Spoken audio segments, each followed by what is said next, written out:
temos que levar em consideração que existem outros países no mundo trabalhando em outras matérias-primas e que a gente também tem que avançar nesse sentido de forma a manter a nossa competitividade.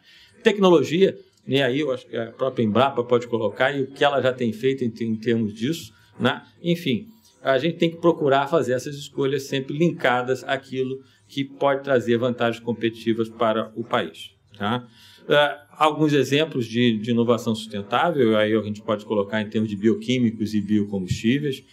A gente pode falar em energias renováveis, hoje a gente já teve exemplos aqui da energia eólica, quer dizer, o país tem condições de absorver e de levantar esse tipo de coisa, mas eu não gostaria de deixar de falar aqui que o maior desafio é tornar mais sustentável, né, ou pelo menos tornar sustentável, né, a nossa exploração do pré-sal, né, desenvolvendo tecnologias e processos que garantam a segurança e que minimizem eventuais emissões de CO2 e assim por diante. Tá? Bom, para isso nós temos que gerar competências internas, né? A gente precisa gerar conhecimento, né, e gerar pessoas que possam utilizar esse conhecimento e aplicá-los dentro das empresas. Quer dizer, nós precisamos começar a trabalhar dos nossos engenheiros. São os engenheiros que vão levar aquele trabalho de laboratório para a implementação dentro das indústrias. Quer dizer, o país começa a pensar nisso em termos do próprio Ciências Sem Fronteiras, mas tem que ser feito um esforço cada vez maior, porque vai faltar engenheiro no país. Aliás, já está faltando, né?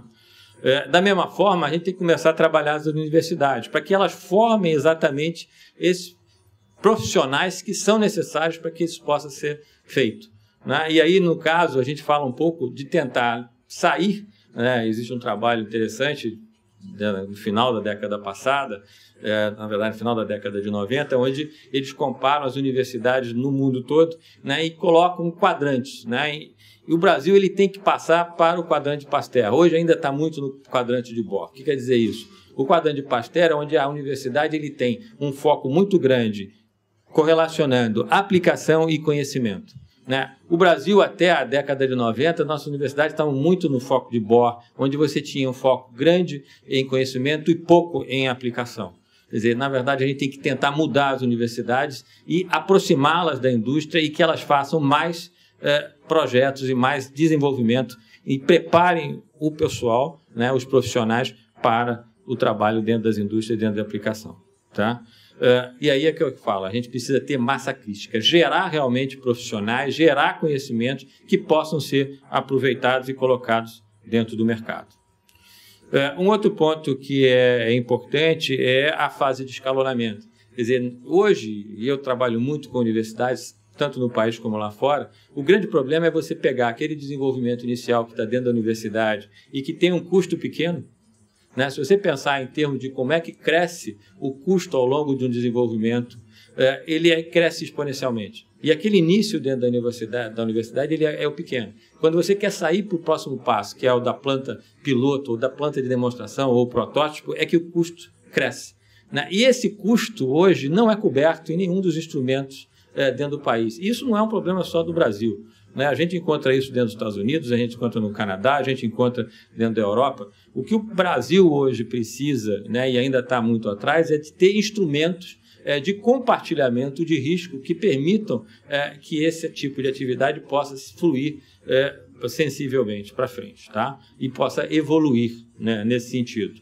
né? Então, aí a gente fala de aumentar o compartilhamento e no momento que o próprio governo aumenta esse compartilhamento, né, o empresário ele vai começar a inovar. No momento que ele começa a inovar e mostra que aquilo dá resultado e que tem um potencial econômico, ele começa a colocar o recurso dele também. Isso aconteceu lá fora, aconteceu na Coreia. A Coreia, até a década de 80, investia menos de 1% do PIB em P&D. Hoje ela investe mais de 3%. O Brasil continua com 1% do PIB. Quer dizer, por que a gente está? Porque, na verdade, apesar do governo ter aumentado até os seus valores em termos nominais, o empresário nacional ainda não está preparado para isso. Então, a gente tem que fazer com que ele comece e que ele sinta que isso não é uma atividade de risco excessivo. É uma atividade de risco como ele tem normalmente em qualquer negócio. Okay? Então, aqui, é claro que o país já melhorou, né? E a gente já verifica através de diversos instrumentos, a própria lei de inovação, o próprio país, que foi lançado recentemente pelo BNDES e pela FINEP, de incentivo à parte de desenvolvimento da indústria sucroalcooleira, o próprio surgimento da subvenção econômica. Quer dizer, nós já temos alguns instrumentos, mas muita coisa ainda tem que ser desenvolvida, né? E eu trago aqui um quadro do lado direito, né, onde exatamente as empresas de biotecnologia que estão surgindo dentro dos Estados Unidos, todas elas vinculadas à universidade. Quer dizer, eu estive conversando recentemente em Berkeley, né, e o próprio professor responsável pela área de Química Verde, falando que eles estão começando a ter essa preocupação porque os estudantes não terminam mais seu doutorado, né? No momento que eles enxergam alguma oportunidade interessante, automaticamente eles criam um negócio, vão buscar recursos dentro de Venture Capital e lançam a empresa. Então, todas aquelas empresas que estão colocadas, eu não sei como é que a gente faz para voltar. Vamos ver aqui.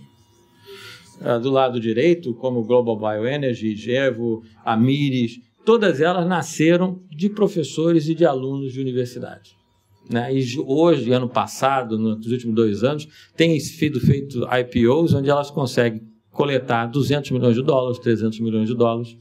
Quer dizer, esse é um tipo de instrumento que não tem no Brasil ainda. Quer dizer, então, que nós precisamos desenvolver. Tá? Bom, e aí eu queria finalizar. Nós estamos no momento que o mundo começa a falar em sustentabilidade, o Brasil tem todas as condições de ser o país na fronteira do assunto, né? Ele tem terra, ele tem água, ele tem sol. Então, para nós, isso é uma oportunidade, né? E o que a gente tem que fazer é começar a assumir esse papel relevante, fazendo escolhas, investindo em educação, né? E começar a trabalhar no sentido de aumentar, principalmente, a parte de pesquisa dentro do país. Porque eu acho que de novo, a inovação tecnológica que vai fazer realmente esse link entre esses 3 pilares. Obrigado. Bom dia a todos. Boa tarde já, né? Já estamos chegando no nosso horário de almoço. Queria agradecer o convite para a participação da Embrapa. Infelizmente, o presidente da Embrapa não pôde estar, me pediu como diretor-geral do Centro Nacional de Pesquisa de Agrobiologia, sediado aqui no estado do Rio de Janeiro, né, em Seropédica, e por trabalhar com a temática da sustentabilidade, né, com pesquisa e alternativas para os modelos mais tradicionais. Enfim, eu vou mostrar um pouco, tentar contextualizar a agricultura brasileira, como é que ela tem se comportado e quais são as inovações que a gente pode mostrar para esse cenário de economia verde, para que ele possa vingar, né? Então, nós tivemos uma redução, num relativo curto espaço de tempo, do custo da cesta básica, né? Criando-se um valor de 100%, né? Em torno de 1975, e hoje a gente está ali em torno, caiu pela metade a produção, o custo do alimento no país, né? E o Brasil se tornou efetivamente, saiu, né, num curto espaço de tempo, cerca de 40 anos, de uma posição de importador, né, para exportador, com um papel importante, né, no contexto mundial, com mais de 1.500 tipos de produtos agrícolas, né? Como já foi até mostrado aqui, nós temos uma matriz energética limpa, né, em comparação com países do mundo onde só 18% é energia renovável, né, e países da OCDE com 7%. O Brasil tem, né, mais de 50% de energia renovável na sua matriz energética. E, por outro lado, é um país rico em recursos naturais que também enfrenta dificuldades de como produzir em diferentes biomas, né? Nós temos o Pampa, nós temos florestas tropicais, nós temos semiárido, enfim, com diferentes abordagens de agricultura, né? E o bioma amazônico que, de certa forma, a gente ainda está conseguindo evitar que a agricultura entre e conseguindo proteger de alguma maneira para manejar sua floresta e sua riqueza.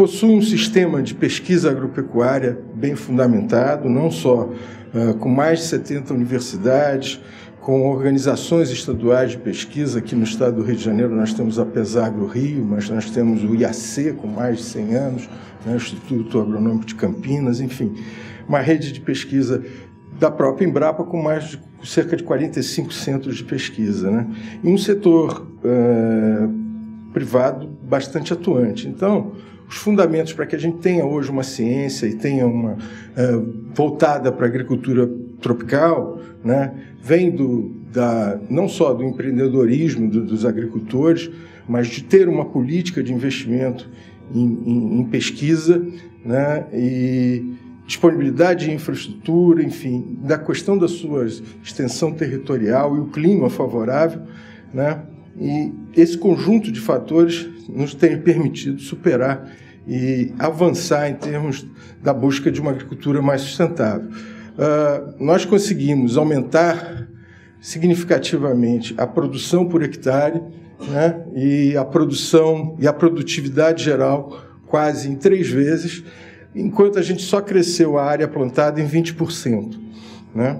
Isso significa que a gente evitou, se nós tivéssemos os mesmos níveis de produtividade do passado, nós teríamos que ter plantado mais 58 milhões de hectares. Com isso, a gente está poupando nossas reservas, né?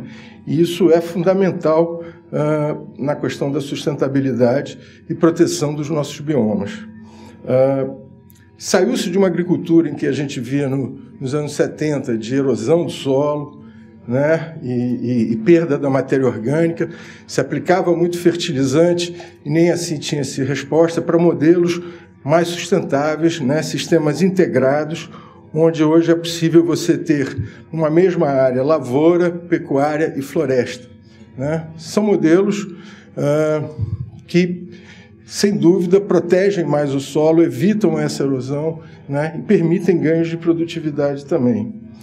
Alguns desses conceitos, a gente tem que pensar que a inovação tem que começar muito antes, para que ela se torne realidade e traga efetivamente benefícios no momento que a gente precisa.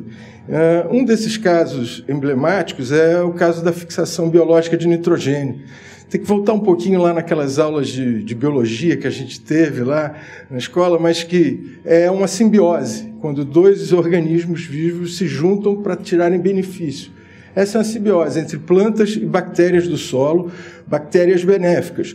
E por que eu digo que isso começou? Porque isso, lá na década de 60, o Brasil tomou uma decisão de fazer o melhoramento da soja brasileira sem responder a adubo nitrogenado, sem aplicar nitrogênio, só com a fixação, só com a associação selecionando bactérias eficientes para isso. Resultado, hoje a gente tem uma economia anual de 10 bilhões de reais.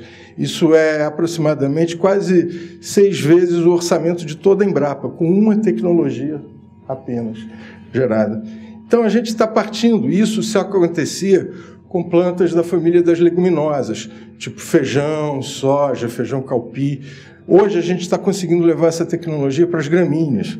Então nós estamos com um inoculante para cana-de-açúcar, que vai gerar uma economia também na ordem em torno de 200 milhões quando ela já estiver sendo aplicada, e a gente espera que já tenha no comércio esse ano esse inoculante para cana, que implica numa rede de ensaios distribuídos em todo o país, bastante complexa, não é simples viabilizar um produto como esse no mercado brasileiro, né, com diferentes condições ambientais. Da mesma maneira, a gente pode pensar em plantas como capim-elefante,